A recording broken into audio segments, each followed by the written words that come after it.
Alright, now we have a discussion on using means and standard deviation to compare two sets of data. So for the first example I'm going to talk about the scores for examination for Class A and Class B. You can note down all the data here.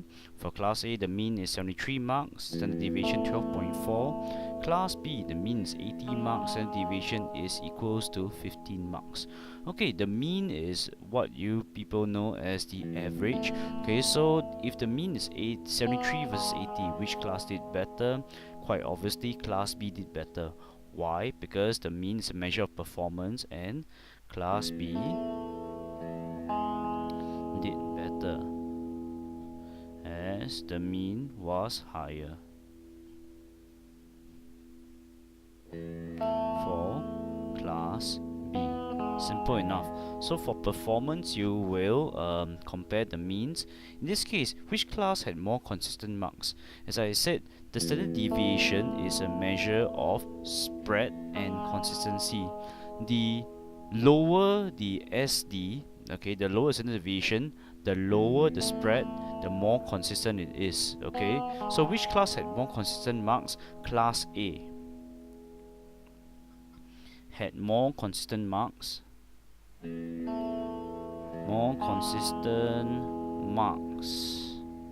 as the standard deviation was lower. Okay, what does it mean to be more consistent? It means that more consistent means that many of them will have scored marks, right, which are closer together. So for example, if Class A had more consistent marks, most of them will have scored maybe 71, 72, 73, 74, 75. The marks are closer together. As opposed for Class B, the standard deviation is higher. Okay, it means that the marks are more spread out, they are less consistent. Less consistent will mean that the marks are further apart. So maybe, right, if the mean is 80, some could have scored 65, some score 70, some score 80, some score 85. The marks are more spread out as opposed to a lower standard deviation, like this in this case 12.4 versus 15, where all the marks will be closer together.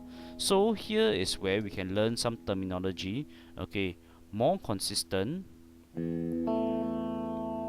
okay, is the same as saying it has a lower spread. Okay, means that it's less spread out, it's closer together. While on the other hand, if you say less consistent, then it is the same thing as saying it has a wider spread. Alright, oops. Okay, let me adjust that. It's the same as saying that it has a wider spread. Alright, so now, okay, we have example 1. I move on to example 2. Okay, example 2 talks about, again, two classes, pocket money, A and B. So we have all the average. So the mean for Class A is $5.10 and the mean for Class B is $5.45. Standard deviation is 30 cents and standard deviation is 70 cents for Class B. Now we compare the pocket money. Alright, so the first statement that we can make, right, is we compare who got more. Alright, so in this case I can say that Class B received more pocket money as the mean was higher. Mean is higher, was higher. Right, we can also compare consistency. Which class has a more consistent pocket money? Okay, again we can see that the standard deviation is a measure of spread and consistency. So I can make this statement. Okay, Class A had a lower spread of pocket money.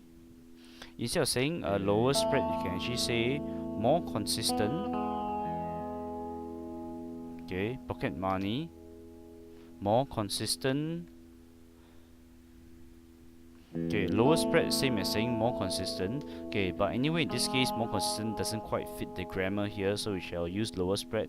Class class A had a low spread of pocket money, okay, as the standard deviation